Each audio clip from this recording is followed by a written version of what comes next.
So for today mga mare, ituturo ko naman sa inyo kung paano ko nga ba ginawa itong napakasarap na beefy and cheesy empanadita. So ang una nga natin gagawin dito mga mare ay gagawa muna tayo ng dough. Sa isang mixing bowl, naglagay lang ako ng 3 cups of flour. And then mag-a-add ako dito mga mare ng 1 teaspoon of salt at 1/8 cup of brown sugar o kaya naman ay 1 tablespoon. Okay na yan. Maglalagay na rin pala ako dito ng butter mga mare, pero kung wala kayong butter, you can also use margarine. At ang butter ko pala dito ay galing ng freezer. Mas mainam at mas maganda kung ang ilalagay natin na butter at water ay medyo malamig-lamig para yung crust ng empanadita natin ay maging crispy ito. Alalay lang tayo mga mare sa paglalagay ng malamig na tubig. Huwag natin yan bibiglain para ma-achieve natin yung ganitong kaganda na texture ng ating dough. And then after nyan, pag okay na yan, set aside muna natin or ilagay natin sa freezer for at least 30 minutes. So, after ko magawa yung dough mga mare, magigisa naman ako dito ng ground beef. You can also use ground chicken or ground pork.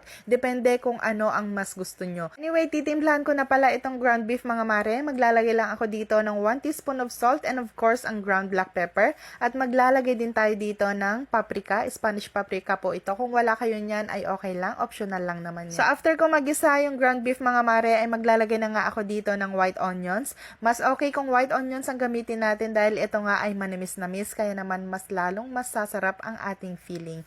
Pag okay na nga itong white onions ay pwede na natin dito isunod ang ating patatas at carrots. So dito nga mga mare ay hindi ko muna ihahalo yung patatas at carrots. Kailangan muna kasing maprito yan para mas masarap at mas lutong-luto ito. And after ilang minutes mga mare, okay na nga itong carrots at patatas. Kaya naman pwedeng-pwede na natin itong i-mix lahat. At dito nga sa part na to ay naglagay na rin ako dito ng red bell pepper para mas mabango. Naglagay na rin ako dito ng beef cubes at syempre ang oyster sauce. Kung gusto nyong maglagay mga mare ng brown sugar ay okay lang din naman. Pero ako okay na yan. Hindi na ako naglagay pa ng iba pa. And after 30 minutes mga mare, okay na nga itong dough. Kaya naman ang gagawin nga natin dito ay ma-massage lang natin ito. And then after nyan ay ikakat natin into pieces. Pwede nyo pa yung hatiin mga mare. Depende kung gaano kalaki or kaliit ang gusto nyong empanadita. So dito ipa-flatten lang natin ito. At pag okay na yan ay maglalagay na tayo dito ng filling. Syempre mas masarap ito mga mare kung meron pa itong kasamang cheese. Cheddar and mozzarella pala yung ilalagay ko na cheese dito mga mare. Ayan, napaka-perfect niyan. Tapos ibabalot lang natin ito gamit ang tinidor.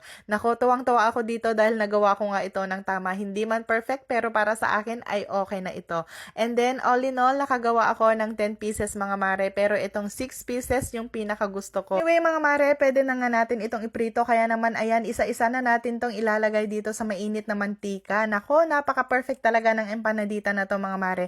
Pwedeng-pwede nyo rin itong gawing merienda o kaya naman panghanda. Pwede nyo na rin nga gawing pang negosyo ito mga mare dahil napakasarap talaga. Pasok na pasok sa aking panlasa. Kaya naman dito sa part na to, titikman na natin ang ating unang naprito. Syempre, mas masarap itong kainin mga